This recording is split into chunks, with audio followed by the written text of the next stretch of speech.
Welcome to the second lecture of ERBS University.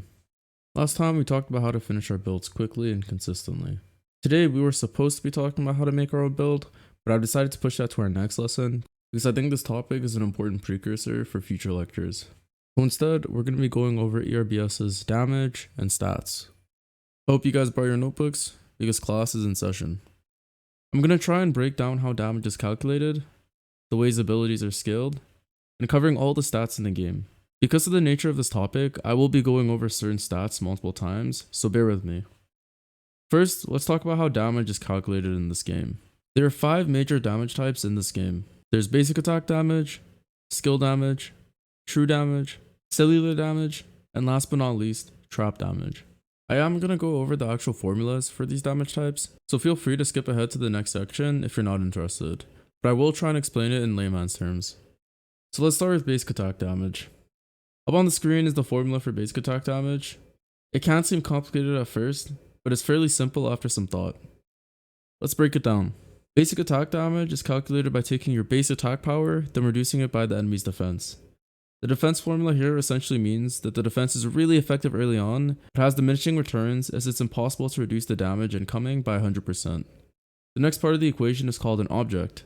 Those of you with a computer science background will understand this, but for those who don't, all this is doing is checking if you rolled a crit, then multiplying your attack power by your critical strike damage.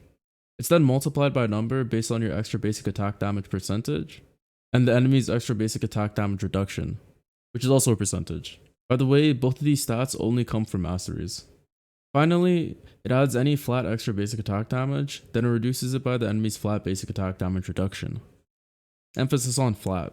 Just to recap, you start with your attack power, it then gets reduced by the enemy's defense, then it checks if you crit. If you did crit, then it increases your attack power by your crit damage. It then increases or reduces your attack power based on yours and the enemy's masteries. Then on top of all that, it subtracts your flat extra basic attack damage and the enemy's flat basic attack damage reduction. Skill damage. Here's the formula for skill damage. As you can see, it's fairly similar to the formula for basic attack damage. For skill damage, it's the base skill damage, which is reduced by the enemy's defense, then it's increased or reduced based on your skill amplification and the enemy's percent skill damage reduction. Finally, it's subtracted by your flat extra skill damage and the enemy's flat extra skill damage reduction.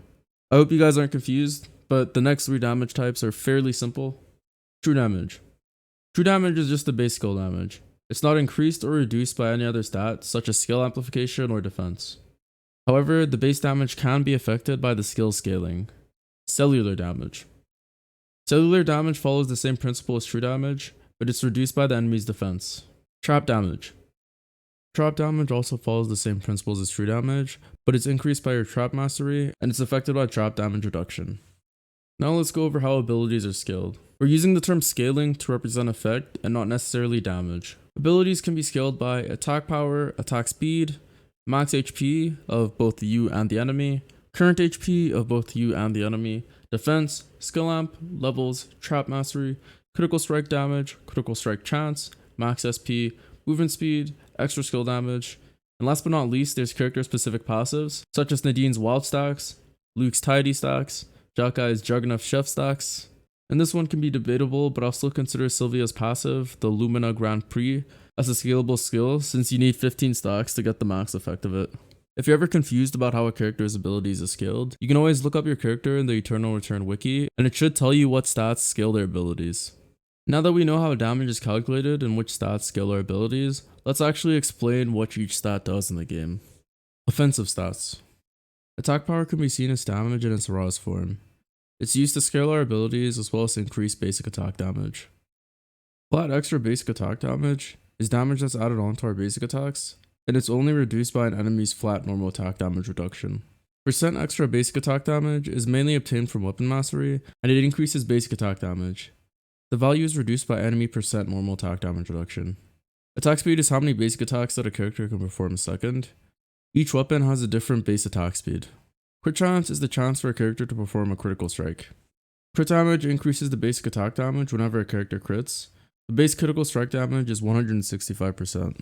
Percent skill amp is similar to percent extra basic attack damage in that it increases the damage of skills and it reduces the enemy's percent skill damage reduction. Flat extra skill damage is similar to flat extra basic attack damage in that its damage is added onto skills and is only reduced by enemies' flat skill damage reduction. Armor penetration makes it so that damage ignores a percentage of enemies' defense. I'm honestly not sure if this affects flat reductions, but I'm going to assume that it doesn't since armor penetration is a percentage value. Extra damage to animals is a percentage increase to all damage against animals. This stat can only come from masteries. Defensive stats. Defense decreases the amount of damage taken from basic attacks and skills. Remember, there's diminishing returns, so the more defense you have, the less effective it'll be. I'll refrain from talking about percent and flat skill damage reduction and extra basic attack damage reduction because it feels like I'm beating a dead horse here. Trap damage reduction is only found on the EOD boots and is the only way to reduce trap damage. Crit damage reduction reduces the damage from critical strikes by a certain percentage. Percent and flat max health. Both of these increase your character's max HP, but you can only get a percent increase to max HP from your masteries. Percent and flat health regen. Flat HP regen increases your base HP regen, whereas percent HP regen increases the total. HP regen is calculated per second. Utility. Percentage and flat max SP is similar to max HP, in that flat increases your base SP pool, and percentage increases based on that value. Keep in mind, percentage max HP is only obtained for masteries.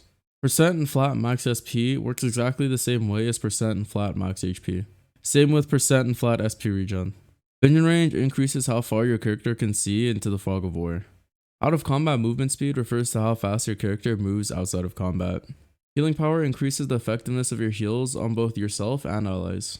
Lifesteal makes you heal for a certain percentage of your basic attack damage. Omni-Siphon makes you heal based on a certain percentage of your basic attack damage and also your skill damage. Cooldown reduction decreases the cooldowns of your skills. Increased effective items increases the effectiveness of items. This stat is only obtainable from masteries. Before we talk about the last couple of stats, I do want to explain what unique is. On items, certain stats have the unique tag next to them. This essentially means that if you have two items with the unique tag, and the unique tag is referring to the same stat, then you only gain the stats from one of them. Attack range refers to how far your character can basic attack from. Each weapon type has its own base attack range. As its name implies, it increases the amount of cooldown reduction that your character can have. Normally, CDR is capped at 35%. Healing received increases the effectiveness of heals for yourself, but not for allies.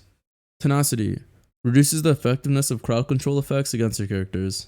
Normally, crowd control can be considered as stuns, slows, taunts, roots, etc. Movement speed increases the speed at which your character moves throughout the map. This is a stat that's found on other items, but it's also a unique stat.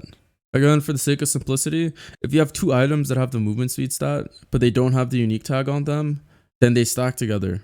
If they both have the unique tag, then you only get value out of one of them. If one has the unique tag and one doesn't, then you get value out of both of them. This was more of a technical lesson, as it's essentially just me going over numbers and stats, but I do believe it's helpful for understanding the game at a base level. Now that we know this, we can now comfortably go on to our next lesson, which is how to make good builds. Thanks for sticking it out to the end. If you have any feedback or questions, just let me know in the comments. Class dismissed.